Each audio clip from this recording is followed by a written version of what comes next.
Comme dit la Bible dans Ésaïe 1 chapitre 17, apprenez à faire le bien, recherchez la justice, protégez l'opprimé, faites droit à l'orphelin, défendez la veuve. C'est dans ce cadre que l'association Les Flambeaux de l'Évangile a organisé une journée de dons de vivres alimentaires aux veuves et orphelins chrétiens du Mali le dimanche 18 décembre 2022 à l'église de Missabougou afin de célébrer la fête de Noël dans la joie.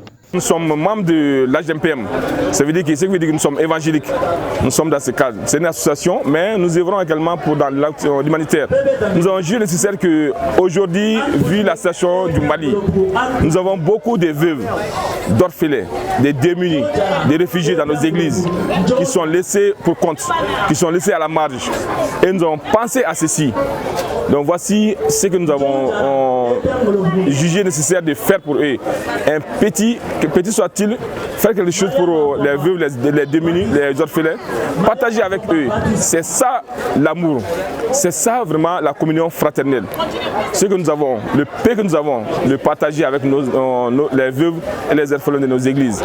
À la veille de Noël, des fêtes, les veuves sont vraiment inquiètes. Les orphelins sont laissés pour marge. Voici vraiment ce qui nous a touchés et nous avons voulu les assister durant cette période qui est dure, qui est vraiment une période cruciale pour eux. Ils n'ont pas, c'est pas de leur faute que leurs parents soient décédés ou bien leurs conjoints ou bien conjointes, mais c'est un fait de Dieu. Et nous avons ce devoir de les assister. C'est vraiment moral.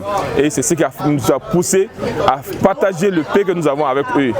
La cérémonie de remise s'est déroulée sous la présence de plusieurs personnalités du pays. Pour l'association et groupement d'églises et missions protestants évangéliques au Mali, ce geste de portée sociale et humanitaire est à encourager. Je crois que c'est une action grandiose à encourager, à pousser dans l'Église, qui doit conduire d'autres frères et sœurs en Christ de l'Église à suivre ce pas, à multiplier les actions. Je crois que c'est une nécessité quand on sait qu'il y a beaucoup d'orphelins et de veuves dans nos églises, dans nos communautés, dans le pays de nos jours. Pour les autorités de la transition, venir au chevet des personnes vulnérables est un acte qui peut non seulement alléger leurs charges, mais aussi réconforter les autorités du Mali. Aujourd'hui, saisissant de cet esprit de Noël qui insiste à la compassion et à la générosité, l'association des Flambeaux de l'Évangile au Mali, AFEM, nous montre la voie à suivre.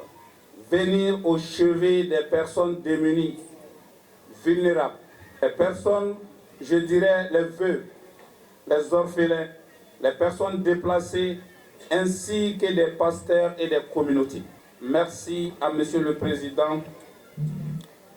Les initiatives pareilles ne peuvent que réconforter les autorités du pays dans leur foi aux fils et aux filles du pays. Si tous les Maliens et toutes les Maliennes agissaient ainsi, la majeure partie de nos communautés serait à l'abri du besoin. Aujourd'hui, cette contribution est à féliciter et à encourager. Elle est entre autres votre part de contribution et une contribution non négligeable à la construction de notre grand pays, le Mali. Plus d'une centaine de personnes ont bénéficié de ces dons d'un montant de plus de 5 millions de francs CFA. Cœur joyeux, sourire aux lèvres, larmes de joie. Les bénéficiaires remercient les donateurs car pour elles, la fête de Noël est déjà belle. De plus, des pasteurs, chantres, l'association des femmes des églises protestantes au Mali, le délégué général de l'AGPM, les chorales, tous ont bénéficié des cadeaux de Noël en ce jour de la part de l'association des Flambeaux pour l'Évangile, comme moto, bélier, touche, enveloppe et bien d'autres. Gloire à Dieu, joyeux Noël.